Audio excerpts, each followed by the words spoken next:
Hello students, welcome to our YouTube channel mathematics easy learning. Students देखिए, जैसा कि हम लोग पिछली क्लास में फंक्शन पढ़ते चले आ रहे हैं, ठीक है। रिलेशन एंड फंक्शन पिछली क्लासेस में डिस्कस किया था। तो वही फंक्शन का नेक्स्ट टॉपिक जो है आज की क्लास में हम क्या पढ़ेंगे, composition of function and inverse of function. ये दोनों कंप्लीट करेंगे। बहुत ईजी टॉपिक है और इम्पॉर्टेंट काफ़ी। क्लियर? तो बच्चों देखिए, कंपोजिशन ऑफ फंक्शन क्या होता है, ठीक। तो देखो बच्चों, इसमें क्या है, दो फंक्शन दिए होंगे, एक f a to b और g b to c। तो एक ऐसा फंक्शन जो a to c हो तो वो composition of f with g होता है, उसे बोलते हैं GOF। क्लियर? देखिए क्या है, f is a function from set a to b and g is a function from b to c। Clear? Then the composition of f and g is denoted by GOF। ये specially ध्यान रखना, composition of f and g और denoted by GOF। f and g को GOF से denote करते हैं। काफ़ी confuse होते हैं बच्चे इसमें, f एंड g है तो FOG क्यों नहीं लिखा है। क्लियर? तो वह भी डेफिनेशन से क्लियर हो जाएगा। तो ध्यान रखिए, composition of f and g denoted by GOF and it is a function from a to c। Clear? And defined as GOF of x is equal to g of fx, g of fx for all x belongs to a। अब देखिए बच्चों, इसे graphically arrow diagram से अगर देखें तो suppose हमारे पास ये तीन सेट हैं बच्चों, a b c। क्लियर? एक function f a to b defined है और एक function g b to c defined है।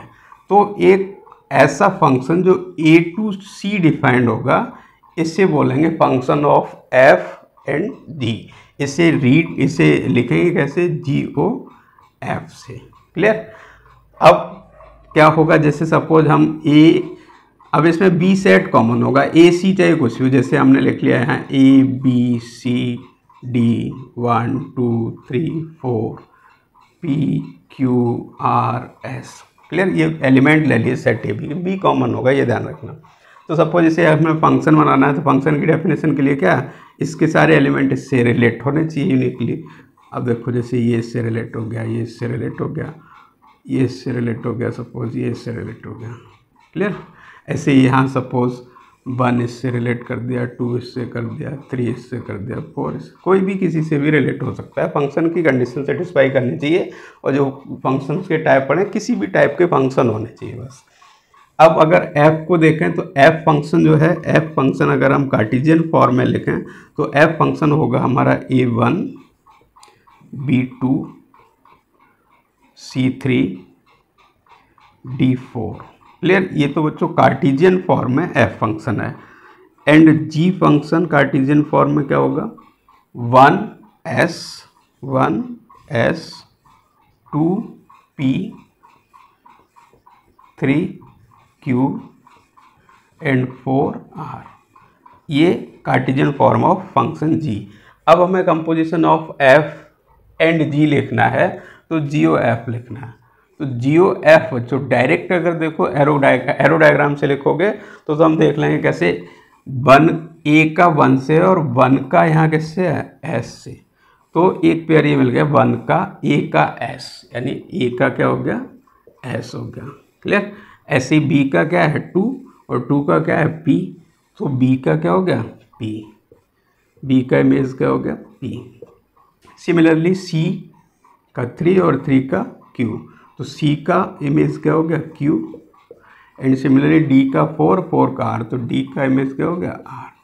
तो बच्चों ये तो हो गया composition of f and g arrow diagram से। अब सपोज एरो डायग्राम में हमें सिर्फ ये दिए हैं, एरो डायग्राम नहीं बना रहे हैं, डायरेक्ट ही लिखना है। तो इससे अगर FOG लिखना चाहो इसकी हेल्प से तो कैसे लिखेंगे बच्चों, इससे डेफिनेशन, ये वाली डेफिनेशन अप्लाई करिए। GOF ऑफ x क्या बताया था, ये होता है g ऑफ fx। अब x किसका, f यानी ABCD के वैल्यू x की यहाँ पुट करो, इसके करस्पॉन्ड इमेज देखो, फिर उसमें g के लिए डोमेन और उसकी रेंज निकाल लीजिए। तो ये क्या हो जाएगा, g ऑफ FA। एक एलिमेंट पहला क्या है a, तो ये क्या है g ऑफ FA। बच्चों FA क्या है, a का इमेज 1, G1 हो गया, ये क्या हो गया G1। और G में देखो 1 क्या है S, तो क्या आ गया S। यानी एफ ए, इसका मतलब हो गया ए का एस हो गया। क्लियर, ए का इमेज क्या हो गया, एस।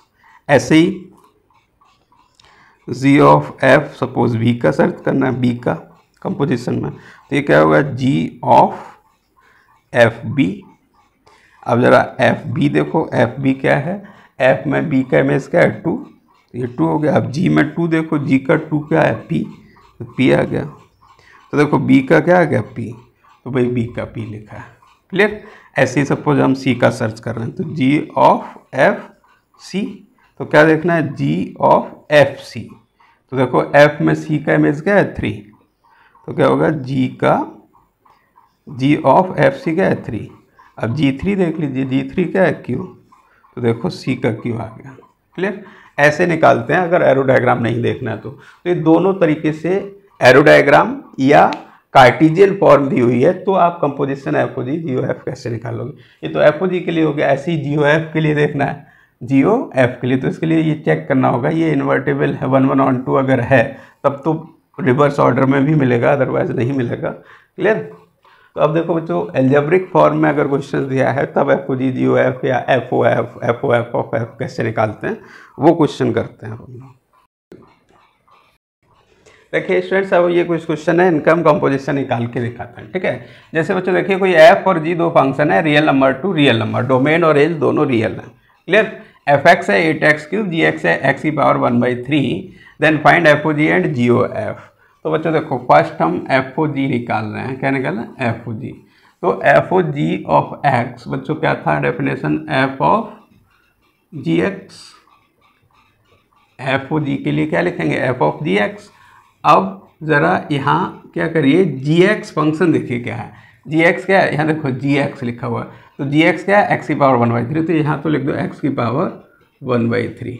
अब देखिए बच्चों एफ एक्स ये है और हम लिखने क्या जा रहे हैं, एक्स टू द पावर 1/3, यानी जहाँ पर भी एक्स है उसकी जगह क्या रखना है, एक्स की पावर 1/3 रखना है बच्चों। तो ये क्या हो जाएगा, देखो 8 और ये x है, यहाँ क्या x क्यूब है, तो इस x को किससे लिखना है, x की पावर 1/3 से, तो x की पावर 1/3 का क्यूब, तो ये बच्चों क्या हो जाएगा 8, x की पावर 3/3, ये क्या हो गया 8x आ गया।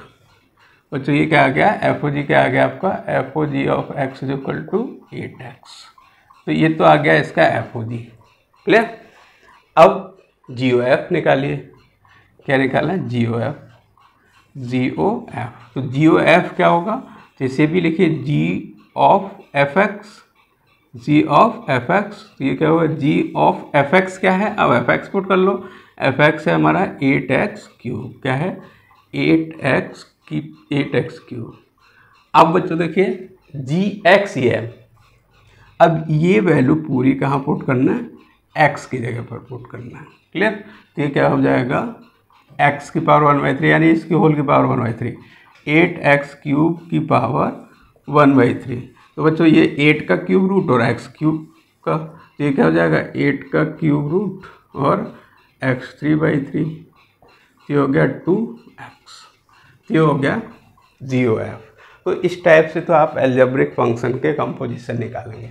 अब ये f O g, g o f, f of f भी पूछ सकता है, जी ऑफ जी भी पूछ सकता है। जैसे सपोज इसी में बच्चों एक थर्ड हम और निकालते हैं, also find F of F निकालना है, क्या निकालना है, एफ ऑफ एफ।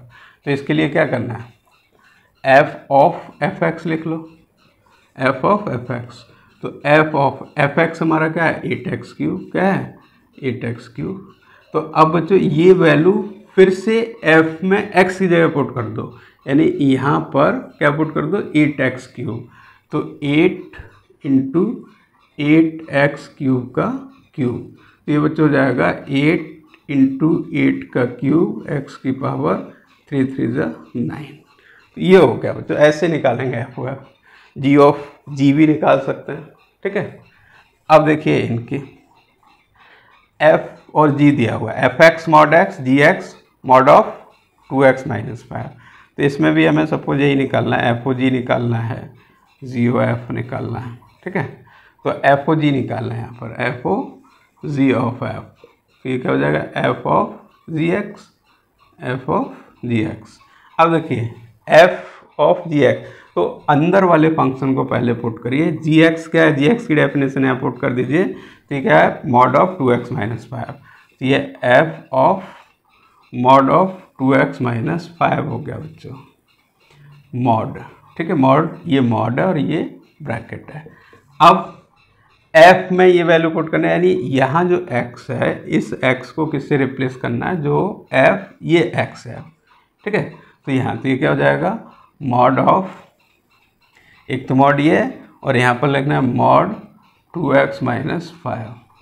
अब डबल मॉड का तो कोई मीनिंग होता नहीं है, ये तो मॉड सिर्फ पॉजिटिव नेगेटिव, नेगेटिव को पॉजिटिव करने के लिए यूज़ करते हैं। तो ये एक ही मॉड के अंदर आ गया, मॉड ऑफ 2x - 5। तो ये तो हो गया बच्चों क्या, एफ ओ जी हो गया।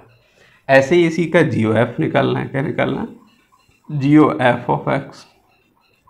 तो क्या हो जाएगा, जी ऑफ एफ एक्स। अब क्या अप्लाई करना है, एफ एक्स की डेफिनेशन, तो एफ एक्स की डेफिनेशन क्या है, मॉड एक्स। अब क्या करना है, जी एक्स में जहाँ एक्स है वहाँ मॉड, तो ये क्या हो जाएगा, ट्वाइस नहीं जी एक्स, यानी ये हो गया आपका मॉड 2 मॉड एक्स, क्लियर, -5। ये हो गया बच्चों, तो ये क्या हो गया, जी ओ एफ हो गया, क्लियर। अब इसको देख लेते हैं, ये क्वेश्चन एफ एक्स दिया हुआ है, जी एक्स दिया हुआ है, यहाँ पर एफ ओ जी 2 और जी ओ एफ -3, यानी पहले तो कंपोजिशन निकालना, उसके बाद फंक्शन, जो भी कंपोजिशन फंक्शन आएगा उसकी वैल्यू 2 के लिए और -3 के लिए निकालने अलग से। तो देखिए एफ ओ जी ऑफ 2, तो एफ ओ जी ऑफ, पहले तो एफ ओ जी कैलकुलेट करो, तो F O ji of x, तो ये क्या होगा, f of ji x, clear. तो ये एफ ऑफ जी एक्स क्या है हमारा, x upon x - 1, x upon x - 1। अब देखो जी एक्स आ गया। अब ये एफ एक्स, यानी ये है एफ एक्स, हमारे पास है एफ एक्स की जगह क्या है, x - 1, तो f में जहाँ भी x है वहाँ ये पुट कर दो। तो ये क्या हो जाएगा बच्चों, ये हो जाएगा x², यानी x अपॉन x - 1 का स्क्वायर प्लस 2। देखो एफ एक्स है x² प्लस 2, तो एफ एक्स अपॉन x - 1 क्या होगा, x की जगह पर क्या पुट कर दिया, x अपॉन x - 1, यानी x² प्लस 2। तो ये बच्चों आ गया f O ji of x, क्या आया, x अपॉन x - 1 का स्क्वायर प्लस 2। अब इसमें f2 निकालना है, तो x से 2 पुट कर दो, तो ये क्या हो जाएगा, इम्प्लाइज f2 क्या हो जाएगा बच्चों, 2 अपॉन 2 - 1 का स्क्वायर प्लस 2। तो देखो 2 - 1 1, 2 - 1 1, 2 अपॉन 1 2, 2 का स्क्वायर 4, 4 प्लस 2 8, ये क्या आ गई वैल्यू, 8 आ गई, clear. Similarly g o f of -3 निकालना है, तो अब हम निकालेंगे g o f of x, तो जी ऑफ एफ एक्स, तो जी ऑफ एफ एक्स क्या है, एफ एक्स को पुट कर दो, क्या है, x² प्लस 2।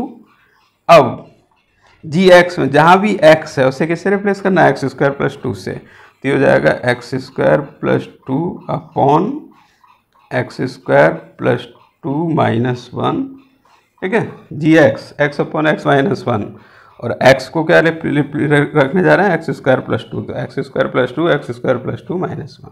तो ये आ गया बच्चों, क्या आ गया, g o f of x² plus 2 upon x² plus 1, ठीक है।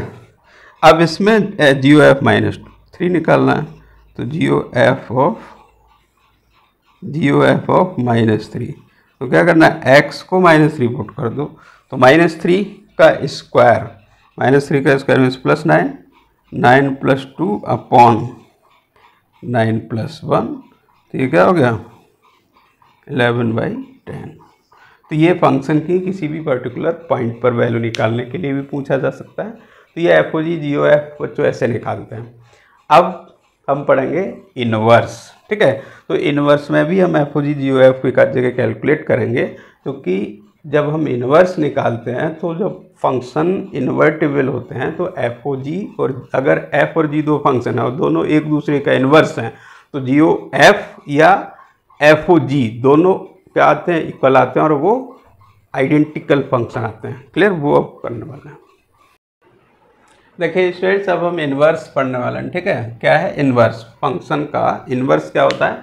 तो देखो, if f is a function from set x2 by capital x2 by be any one one onto function. ठीक है, चूँकि वन वन ऑन टू यहाँ बच्चों इसलिए मेंशन है क्योंकि इन्वर्स हमेशा one one onto function का ही एग्जिस्ट करता है। ये फंक्शन की पहली क्लास में ही हम डिस्कस कर चुके हैं। ठीक है, one one onto function है and f x defined f x equal to y. ठीक, where x belongs to x and y belongs to y, यानी जो डोमेन है वो x का, कैपिटल X का एलिमेंट है, और जो रेंज या कि इमेज है वो कैपिटल Y।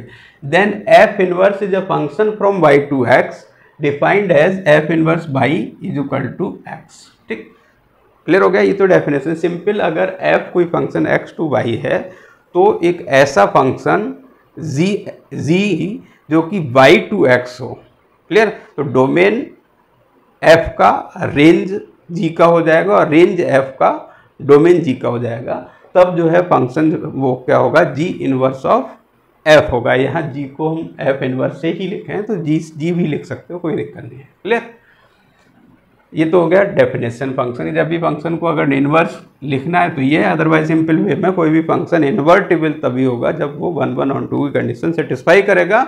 और एफ एक्स इक्वल टू कोई फंक्शन दिया हुआ है तो उसका inverse f inverse x equal to y, अगर f x equal to y है तो f inverse y equal to x होगा। क्लियर, अब बच्चों कुछ प्रॉपर्टी है इसकी। तो फर्स्ट प्रॉपर्टी क्या है, inverse of bijective function is unique. Clear, किसी भी फंक्शन बाइजेक्टिव फंक्शन का इन्वर्स यूनिक होता है और it is also a bijective function. Bijective का मतलब one one onto, one one onto function अगर है तो उसका इन्वर्स यूनिक होगा, यानी सिंगल आपको इन्वर्स मिलेगा। Also inverse always bijective. Clear, दूसरा क्या है, एफ ए टू भी कोई फंक्शन है तो अगर ये इन्वर्टिबल है, इन्वर्स इसका एग्जिस्ट करता है तो एफ इन्वर्स ऑफ एफ, यानी composition of inverse with f हमेशा आई ए क्या, identity function for set a, and f of f inverse identity function for b होगा। क्लियर, ये दूसरी प्रॉपर्टी है। सिमिलरली थर्ड क्या है, f a to b g b to c are both bijective. अगर f और g दोनों bijective function हैं, एफ है ए टू बी और जी है b to c, then g o f a to c, g o f a to c, ठीक है, composition of f with g a to c is also bijective. और इस case में g o f का inverse यानी composition of f and g का inverse is equal to होता है f inverse of g inverse. काफ़ी पॉपुलर प्रॉपर्टी है, ये ध्यान रखना है। क्लियर, तो ये तो बच्चों बात हुई किसकी, डेफिनेशन की और इसकी कुछ इंपॉर्टेंट प्रॉपर्टी की। अब हमें सीखना है इनवर्स कैसे निकालेंगे। क्लियर, तो अभी तो फिलहाल हमने दो क्वेश्चन यहाँ पर दिखाते हैं करके। क्या लिखा है, find f inverse of F x दिया हुआ है where f r to r. तो ये मेन है बच्चों, ये क्या है, मेन है, यानी फंक्शन का domain set of real number है, रेंज भी सेट ऑफ रियल नंबर है। क्लियर, तो जब भी आपको इनवर्स निकालना होगा तो सबसे पहले तो उसे one one onto proof करके दिखाएंगे, फिर हम इनवर्स निकालेंगे। तो देखिए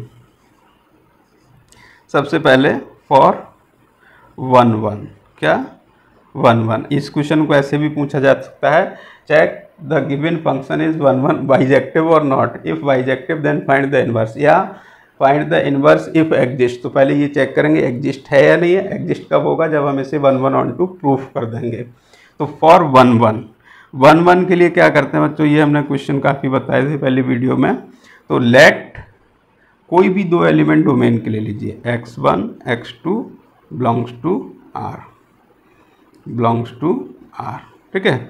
अब हम यहाँ क्या पुट करेंगे, fx1 equal to fx2 put करेंगे, और इससे अगर x1 इक्वल टू x2 आ जाता है तो वन वन हो जाता है।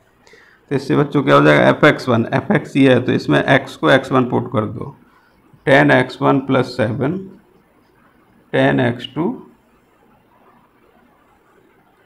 10x2 + 7। तो बच्चों ये कैंसिल हो गए, सिंपल ट्रांसफर से कैंसिल हो जाएंगे, 10 से 10 से कैंसिल।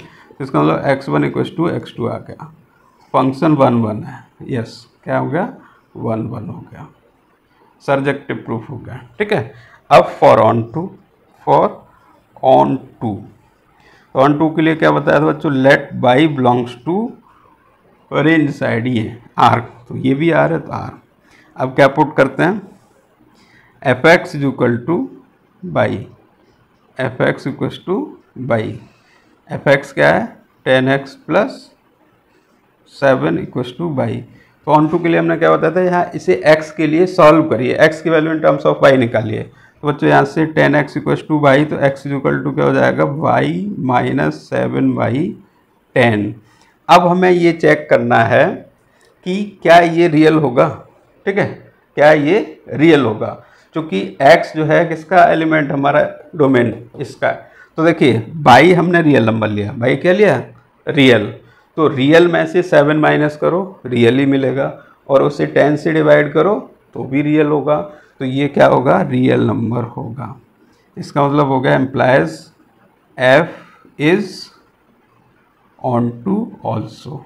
क्लियर, जब ऑन टू भी हो गया तो बच्चों जैसे ही ऑन टू प्रूफ कर लेते हैं तो इनवर्स के लिए कुछ नहीं बचता। अब इसमें हम डायरेक्ट लिख देंगे एम्प्लाइज इनवर्स इज एग्जिस्ट। ठीक है, इनवर्स इज एग्जिस्ट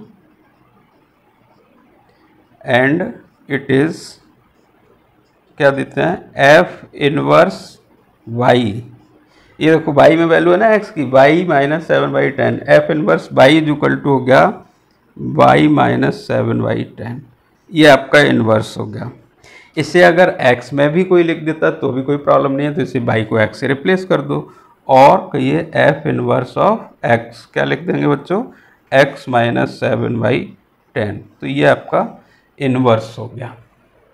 ध्यान रखिए इनवर्स के लिए कुछ एक्स्ट्रा काम नहीं करना, ऑन टू से जो x की value in terms of y लेके आए हैं तो हमें ये चेक कर लेना है, अगर ऑन टू है तो जो राइट साइड में वैल्यू निकल के आती है वही फंक्शन आपका इनवर्स हो जाता है इन टर्म्स ऑफ y में एज इट इज़, और अगर x में लेना है तो y को x से सिर्फ रिप्लेस कर दो।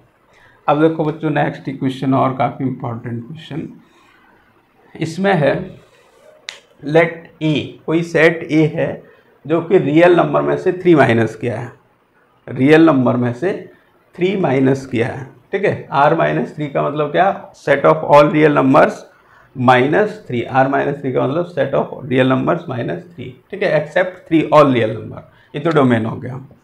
रेंज के लिए r - 1 यानी ऑल रियल नंबर में से 1 माइनस किया तो ऑल रियल नंबर एक्सेप्ट 1, और a to b डिफाइन है, ये r to r था, ये a to b यानी इस डोमेन a और रेंज r इससे डिफाइंड है। ठीक है, तो इसे चेक करना है so that it is 1 1 onto और not, and also find inverse.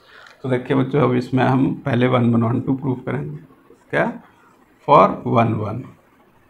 तो 1 1 के लिए let x1 x2 belongs to a, set a का एलिमेंट, यानी 1 3 नहीं होगा बाकी सारे होंगे, x1 x2 3 नहीं होगा। 3 क्यों नहीं होगा उसका रीज़न देखिए, अगर x1 x2 में से किसी की वैल्यू 3 होगी तो 3 - 3 अपॉन में 0 इनफाइनाइट डॉट नॉट डिफाइंड हो जाएगा। ठीक है, तो हम क्या पुट कर दें fx1 = fx2, तो ये क्या हो गया बच्चों x1 - 2 upon x1 - 3 = x2 - 2 upon x2 - 3। अब बच्चों देखो अब क्या करना है, क्रॉस मल्टीप्लाई करो। देखो ये क्या हो गया x1 x2 माइनस, देखो x1 x2 इससे इसका -2x2 - 3x1 + 6 = x1 x2 -2x1 - 3x2 + 6। ठीक है, तो देखिए बच्चों ये 6 कैंसिल हो गया। ठीक, x1 x2 कैंसिल हो गया। अब देखो 2x2 3x1 2x1 3x2, तो x1 को इधर ले जाओ x2 को उधर ले जाओ, तो ये 2x1 3x1 यानी -x1 बचेगा, और ये उधर जाएगा तो माइनस का x2 बचेगा, minus minus cancel, that is x1 = x2, तो 1 1 हो गया। क्या हो गया, फंक्शन 1 1 प्रूफ हो गया। क्लियर, 1 1 हो गया। अब ऑन टू के लिए अगर ऑन टू भी होगा तो इन्वर्टिबल होगा और वही इन्वर्स होगा। तो फॉर ऑन टू तो क्या बताया था ऑन टू के लिए, let by belongs to set of range क्या है बी, तो बी का एलिमेंट है। अब यहाँ क्या पुट कर दो, put f x equals two by f x equals two by f x क्या है हमारा x minus two upon x minus three equal to by. अब क्या सेम सॉल्व फॉर x की value in terms of y निकालने हैं, तो ये क्या हो जाएगा x minus two is equal to x y minus three y, cross multiply कर दिया, क्लियर। अब x की वैल्यू निकालें तो x को इधर ले आओ, x को इधर लाएंगे, x कॉमन ले लेंगे तो ये क्या हो जाएगा 1 माइनस वाई और 2 को इधर भेज देंगे तो 2 माइनस थ्री वाई। तो बच्चों यहाँ से x क्या आ गया, x आ गया हमारा 2 minus three y upon 1 minus y. ये वैल्यू आ गई x की इन टर्म्स ऑफ y, कुछ नहीं किया cross multiply x by x को इधर लाया कॉमन ले लिया तो यहाँ 1 बचा है यहाँ y बचा, 2 को इधर भेज दिया 2 प्लस हो गया माइनस थ्री वाई, x के लिए इसे डिवाइड में भेज दिया। अब जरा ये देखना है ये वैल्यू b में बिलोंग करेगी या नहीं, तो b क्या है set of all real number except 1। अब देखो 1 इसलिए यहाँ पर नहीं है क्योंकि अगर यहाँ बाई 1 हो गया तो 1 माइनस 1 ये नॉट डिफाइन कर देगा, 1 माइनस 1 क्या कर देगा नॉट डिफाइन, इसलिए सेट b में से r माइनस 1 उसने ऑलरेडी माइनस किया, तो क्या हो गया yes it is onto, ठीक है। देयरफॉर इनवर्स इज एग्जिस्ट, क्या कहिए एफ एक्स इज इन्वर्टिबल, तो एफ इनवर्स ऑफ एक्स क्या हो जाएगा, एफ इनवर्स ऑफ एक्स क्या होगा बच्चों, बाई को ऑन टू वाले फॉर्मूले में बाई को एक्स से रिप्लेस कर दो, 2 minus three x upon 1 minus x, ये आपका इनवर्स आ गया। तो इनवर्स ऐसे निकालते हैं, क्लियर। तो बच्चों ये हो गया आपका कंपोजिशन कैसे निकालते हैं, इनवर्स कैसे निकालते हैं, क्लियर। तो अब हम नेक्स्ट क्लास में कुछ और इम्पॉर्टेंट जो थोड़े से हाई लेवल के क्वेश्चंस होते हैं उनको सॉल्व करके और दिखाऊंगा, तो इससे आपका फंक्शन का कॉन्सेप्ट क्लियर हो जाएगा दोनों क्लास मिला के। थैंक यू बच्चों।